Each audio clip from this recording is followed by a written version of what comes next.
Hey guys, it's Kim here and welcome back to my top 5 games of 2015. I'm joined by the very elusive Sips. Elusive? Well, because you're so busy now, because you're a baby daddy, well, a second baby daddy. Yeah, 2.0. Yeah, and you know, you're just a very busy man. So I'm a very busy man. I'm very thankful that you've taken time out to come chat to me. You should be. Let me just slide you this $5 here.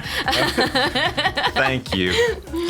So yeah, let's just get straight into it. So, you know the score. It's 5 games that you've played this year. 5 games that I played this year. Some kind of order of favoritism. Okay. So let's start with number 5. Okay, number 5. It's a new entry for this year, but I've really enjoyed playing it so far. And it's like right at the butt end this year. Just Cause 3. It's really good. Okay. If you like explosions. Yeah, well, who and doesn't? skipping like copious amounts of really garbage storyline. But it's good. It's really fun. You can tether stuff together and kill people by tethering them to a car. Yeah. You can tether a car that's fallen off a cliff in mid-fall only to reel it back and kill a nun with the car. To me, that's a good thing in a game. I do think that as soon as Just Cause invented the tether, like I think it was in Just Cause 2 that they kind of went, let's do this. Yeah. That it suddenly became like a whole different game that's really fun. I feel like it's almost like the Saints Row to GTA. You know how like Saints Row is like really, really silly and GTA's not so silly. And this is almost like the silliness to Far Cry and GTA and all that. And it's one of those where it just takes the piss out of everything. It's nice. It just gives you that freedom to do stuff. The objectives aren't like, you know, they're not super duper story driven in like in GTA sort of thing where you have to like save your family or something like that. You know, you turn up to a town and then you have to like knock down some like propaganda billboards and stuff like that. It's like really, really simple. But the gameplay is excellent. It's very, very fun. There's all these like hilarious moments where, you know, physics just sort of go out of control and cars flip around a lot and stuff. And it's good. It's really fun. It's just a nice big like physics sandbox to blow shit up in. And I like that it's also kind of like a drop in and out. Like it doesn't require you to sit there and play for hours. You can just like play 20 minutes of being stupid and then do something else. Exactly, yeah. It's good. It's really good. I'd say definitely number 5, having played it for maybe 10 hours, but enjoying those 10 hours immensely. And not even getting anywhere in the game. Just like really just tethering you know, explosive barrels to cows and nuns and having a good time. It's nice. You can help people like parallel park and stuff too with the old tether. What? Okay. Sure. Do they do it in a way that there's no paintwork dented off their car, or not? Would you get points on your license? No, but you feel like you're helping people out, you know? Like you can enforce like a mandatory like ass on seat sort of agenda in the towns by tethering people to to park benches. And so that would be your policy if you were ever mayor of anything, just tethering people to stuff. It's more like a town cleanup simulator than it is anything else, you know? You like park the cars, get people to sit down, you know, keep everything in order. It's nice. Awesome. It's good, yeah. Okay, so that's a rather nice gentle entry into number 5. So what's number 4? Number 4 is, for me, probably Hotline Miami 2. Oh, okay, yeah. No, because you went for Hotline Miami last time. Yeah. So that makes sense you'd go for 2. Yeah. So, I enjoyed 2 just as much as I did the first one. Is it really better? Good. Like, have they improved it, or is it much of the same? The storyline was a lot more sort of fleshed out for 2, but it was still very sort of like trippy and surreal and stuff. But it was just really fun. It had that sort of explosive, ultra responsive gameplay that made number 1 so good. And then combined with probably a bit more of an interesting story. It was good. Still super violent as always? Super, super duper violent, yeah. But very like pixely violent.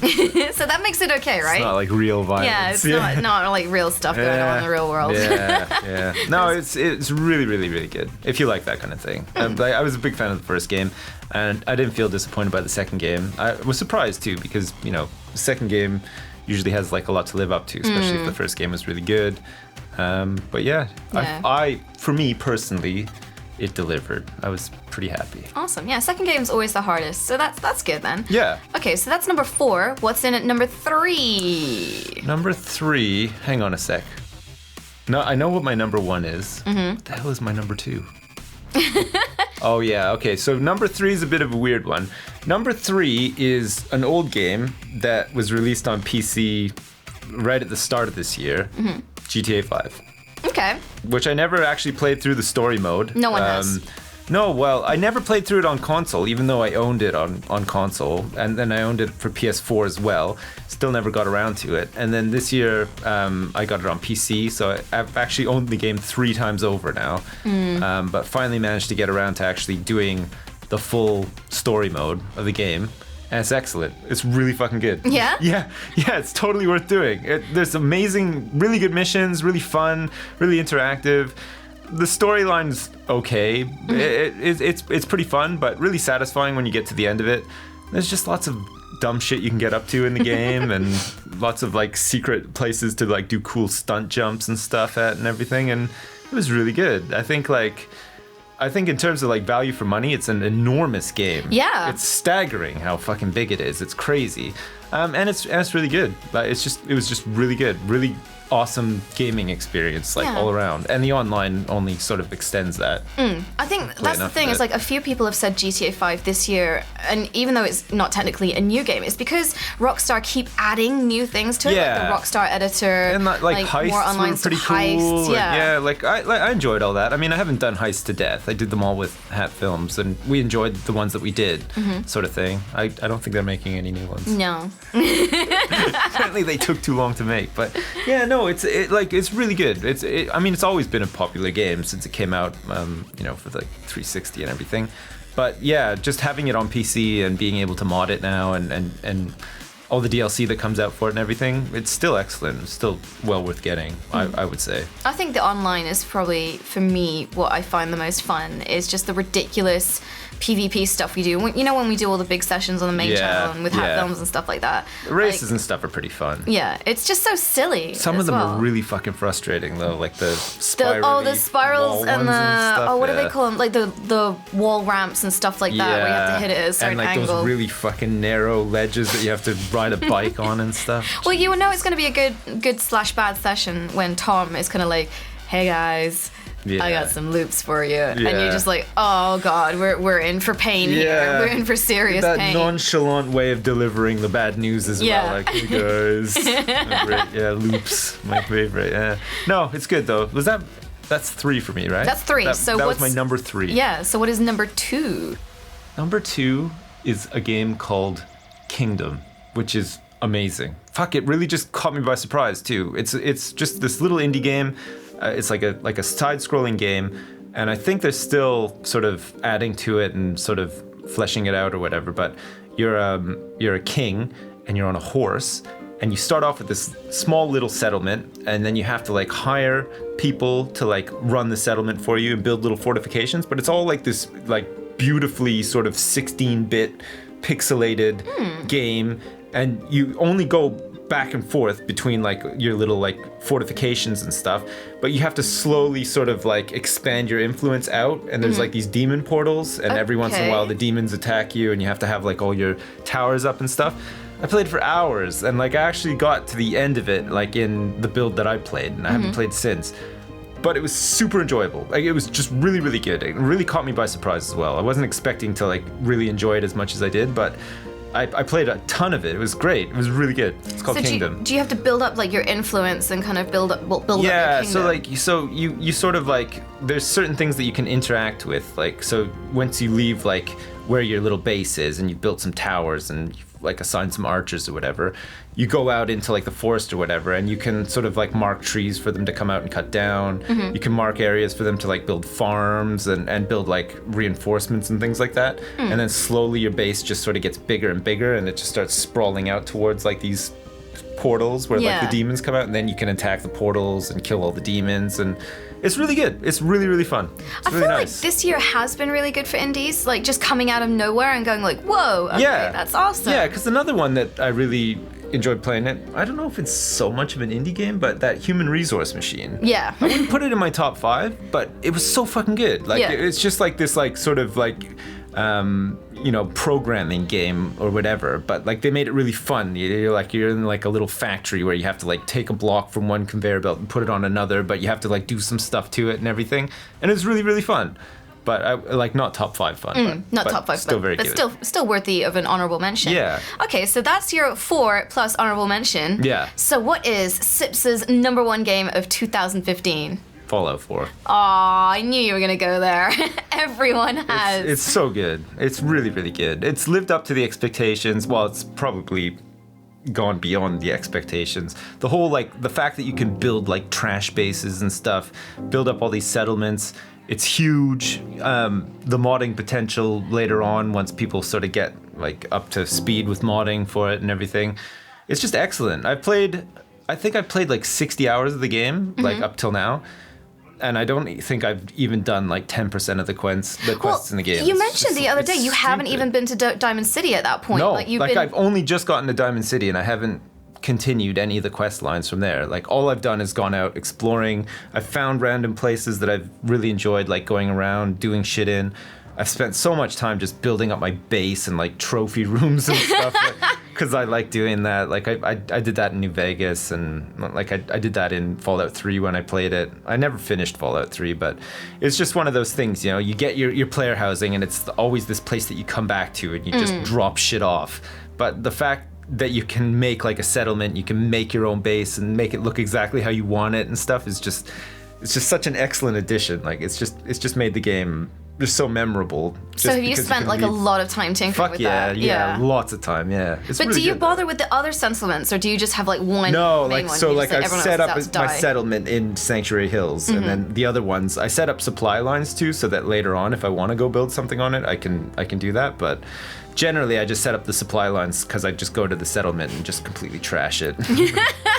It's just like this like scrap everything. Yeah, send all the people back and then it's good though. It's really fun. And some of the quests that I have done, I've enjoyed. It's just fun. I love stumbling across like vaults. I like all the stories behind the vaults and so are there any Fallout setting is excellent. Little stories that you've found that you've really enjoyed? Because I find that's for me is what Fallout is not the big story. It's the little kind of things that you find while you wander around. That isn't even a quest or anything like that. No, it's you find like a named person. You're like, what the hell is this named person? And then you find a note on them, and there's always like some sort of little story, like, oh, I was addicted to jet, and I had to leave my settlement, and now you found my leg in a barrel because of something's killed me or whatever. And it's just that.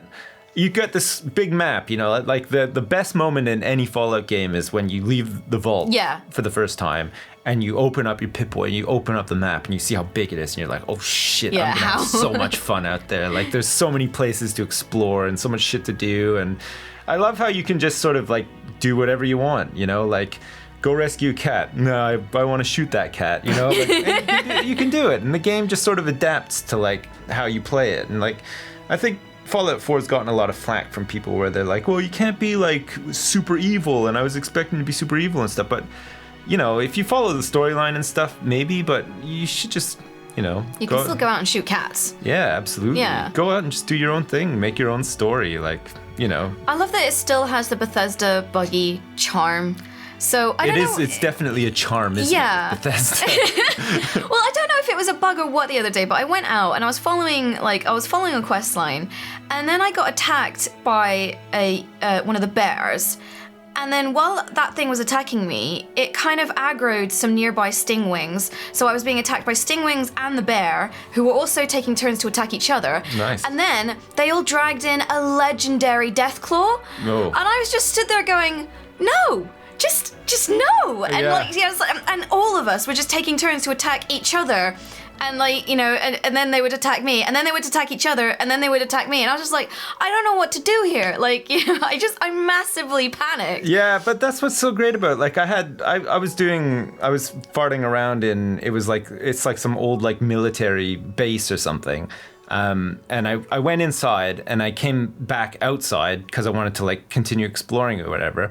And when I came outside, there was like one of those big sentry bots, but he was like he felt like really strong, and I only have a 10mm pistol, so like I'm sitting there like, oh no, it's like Tom Hanks in Saving Private Ryan, but he's like shooting the tank at the end, sort of thing. But it was great because he killed me a couple of times, and I was like, fuck, you know, how am I going to get around this or whatever? So I managed to find this like little bunker with a door that I could go in and close the door and sort of hide behind a wall, and then like.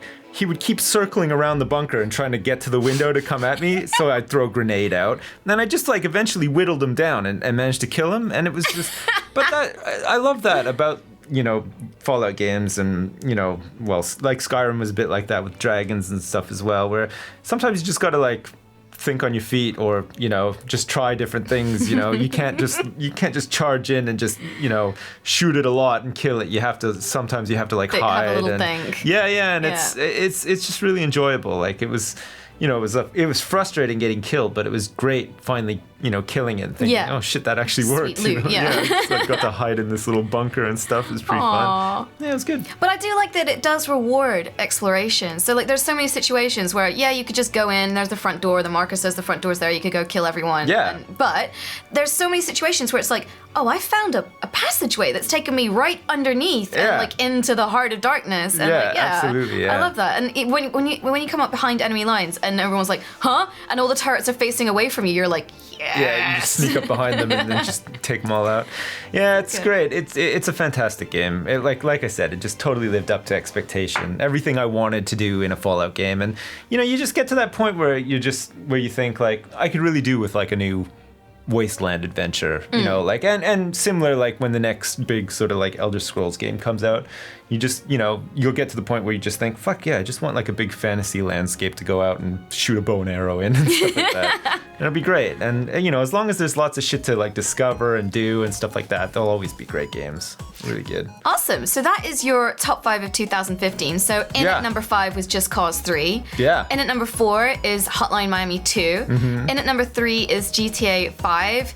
In at number 2 is Kingdom. Yeah. And in at number 1 is Fallout 4. So a lot of explosions. And not a single Blizzard game. Not a single Yeah, because last year it was all about the Blizzards. Yeah. Like, are you a changed man? No, I got the Overwatch beta, played it a little bit, but there's no progression in it and stuff, and it just doesn't feel like it almost doesn't feel like it's worth playing until there's like something to keep you playing, sort of thing. So yeah, it's just freed up a lot of time to play other stuff. Maybe like Blizzard did me a favor this year. Yeah, they had you a little time rest to like play other games and have a child and like be a dad. And I'm off the like back of like a huge Hearthstone binge as well. I haven't played it all this month, so it's like timing. It's pretty good. Oh my god! So is there anything you're looking forward to next year? Next year? No, nothing like really that I can think of on the horizon. I'm just looking forward to like playing more Fallout 4 right now. Pretty much. Yeah. I do find myself, like, for the first time in ages, just thinking about it all the time. Yeah, like, I just think, like, oh, where am I going to, like, explore tonight? And can I sneak in, like, like half an hour before I have to go to the office? Or, like, can I sneak in a little bit of time now? And, like, That's like the best feeling to have with a game, isn't it? Yeah, it's pretty magical. It's like, it's nice to have that after a while, because we can become bitter and jaded when gaming becomes your job. It's true, You can quickly become bitter and jaded, but no, as long as there's good games coming out, you always have fun playing them, right? Yeah, exactly. Well, thank you very much for joining me, Sips. Thanks for having me. And as ever, guys, let me know in the comments below what your top 5 games of this year are. And that's it for now. We'll see you guys next time. Bye!